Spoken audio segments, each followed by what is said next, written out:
En el nombre del Padre, y del Hijo, y del Espíritu Santo. Amén. Con gozo el corazón cante la vida, presencia y maravilla del Señor. De luz y de color bella armonía, sinfónica cadencia de su amor. Palabra esplendorosa de su verbo, cascada luminosa de verdad, que fluye en todo ser que en él fue hecho, imagen de su ser y de su amor. La fe cante al Señor y su alabanza, palabra mensajera del amor, responda con ternura su llamada, en himno agradecido a su gran don. Dejemos que su amor nos llene el alma en íntimo diálogo con Dios, en puras claridades cara a cara, bañadas por los rayos de su sol. Al Padre subirá nuestra alabanza, por Cristo nuestro vivo intercesor, en alas de su Espíritu que inflama en todo corazón su gran amor. Amén. Lectura del libro de Josué, capítulo 3. En aquellos días el Señor dijo a Josué: Hoy empezaré a engrandecerte ante todo Israel, para que vean que estoy contigo, como estuve con Moisés. Tú ordena a los sacerdotes portadores del arca de la alianza, que cuando lleguen a la orilla se detengan en el Jordán. Josué dijo a los israelitas: Acérquense aquí a escuchar las palabras del Señor su Dios. Así conocerán que un Dios vivo está en medio de ustedes, y que va a expulsar ante ustedes a los cananeos. Miren, el arca de la alianza del dueño de toda la tierra va a pasar el Jordán delante de ustedes. Y cuando los pies de los sacerdotes que llevan el arca de la alianza del dueño de toda la tierra pisen el Jordán, la corriente del Jordán se cortará. El agua que viene de arriba se detendrá formando un embalse. Cuando la gente levantó el campamento para pasar el Jordán, los sacerdotes que llevaban el arca de la alianza caminaron delante de la gente. Y al llegar al Jordán, en cuanto mojaron los pies en el agua, el Jordán va hasta los bordes todo el tiempo de la siega, el agua que venía de arriba se detuvo, creció formando un embalse que llegaba muy lejos, hasta Adám, un pueblo cerca de Sartán, y el agua que bajaba al mar del desierto, el mar muerto, se cortó del todo. La gente pasó frente a Jericó. Los sacerdotes que llevaban el arca de la alianza del Señor estaban quietos en el cauce seco, firmes en medio del Jordán, mientras Israel iba pasando por el cauce seco hasta que acabaron de pasar todos. Palabra de Dios. Te alabamos, Señor.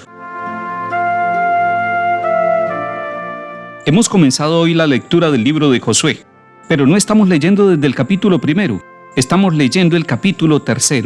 Sin embargo, es muy importante que recordemos qué contienen los dos capítulos anteriores. El capítulo 1 es la llamada que el Señor le hace a Josué.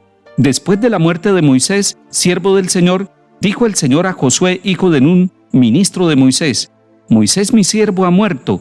Ahora levántate y pasa el Jordán con todo este pueblo, para ir al país que yo voy a darles. Además, después de elegirlo y de anunciarle la misión que tiene respecto al pueblo de Israel para que llegue a la tierra prometida conducida por él, Josué recibe en este capítulo 1 palabras de ánimo de parte de Dios como estas: Tú ten mucho ánimo y sé valiente para cumplir todo lo que te mandó mi siervo Moisés. No te desvíes ni a izquierda ni a derecha. Y más adelante vuelve a decirle: ánimo, sé valiente. El Señor que eligió a Josué lo está animando para que pueda cumplir su misión. Todos nosotros, hombres y mujeres, también somos llamados a una misión. Josué es invitado a ser continuador de la obra que inició Dios a través de Moisés. En el capítulo 2 nos encontramos en este libro de Josué una escena interesante. Josué manda unos nuevos exploradores, unos espías del pueblo de Israel, adelantándose a Jericó para conocer la tierra, para ver la realidad. Allí son detectados y tienen que esconderse en la casa de una prostituta llamada Rahab. Y allí, en esa casa de la prostituta, ella los esconde y los libra de la muerte. No son capturados y ellos después pueden volver a encontrarse con Josué, quien los esperaba con la información que trajeran del pueblo. Dios ha elegido lo pobre del mundo para salvar a la humanidad. Ella se convirtió también en un instrumento de Dios, no solamente para salvar a los espías de Josué, sino para permitir que el plan de Dios se realizara. Y ahora sí, aterricemos en el capítulo 3, que estamos leyendo en el día de hoy. Tiene dos elementos centrales: el arca y el río. El arca, el símbolo de la alianza y de la presencia de Dios. el Dios de la alianza, el Dios vivo, el Dios que camina con el pueblo de Israel y que está acompañando a Josué, así como acompañó a Moisés, hace un prodigio. El río, tocado por los pies de los sacerdotes que portan el arca, se detiene en su cauce, y es un signo maravilloso de la presencia liberadora de Dios. El segundo signo importante es el río. En el capítulo 3 de Josué se nos está diciendo que así como la salida de Egipto encontró un obstáculo que era el paso del Mar Rojo, y Dios superó este obstáculo de manera prodigiosa para que el pueblo empezara el camino por el desierto, ahora después de todo el caminar por el desierto, llega una nueva prueba: cómo cruzar el Jordán, y es Dios con el arca, con su presencia, con su poder, quien soluciona este problema para que el pueblo pueda, cruzando el río, llegar a la libertad. Que el Señor hoy nos ayude a cruzar el río de nuestros obstáculos, de nuestros problemas, con la presencia de Dios, con el arca de la alianza de Dios, que hoy son los sacramentos, que es la palabra y que es la iglesia, para que de esa manera podamos nosotros llegar al encuentro de la tierra que el Señor nos ha prometido.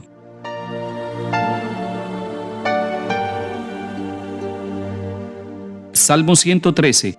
Cuando Israel salió de Egipto, los hijos de Jacob de un pueblo balbuciente. Judá fue su santuario, Israel fue su dominio. El mar al verlos huyó, el Jordán se echó atrás, los montes saltaron como carneros, las colinas como corderos. ¿Qué te pasa, mar, que huyes, y a ti, Jordán, que te echas atrás? Y a ustedes, montes que saltan como carneros, colinas que saltan como corderos.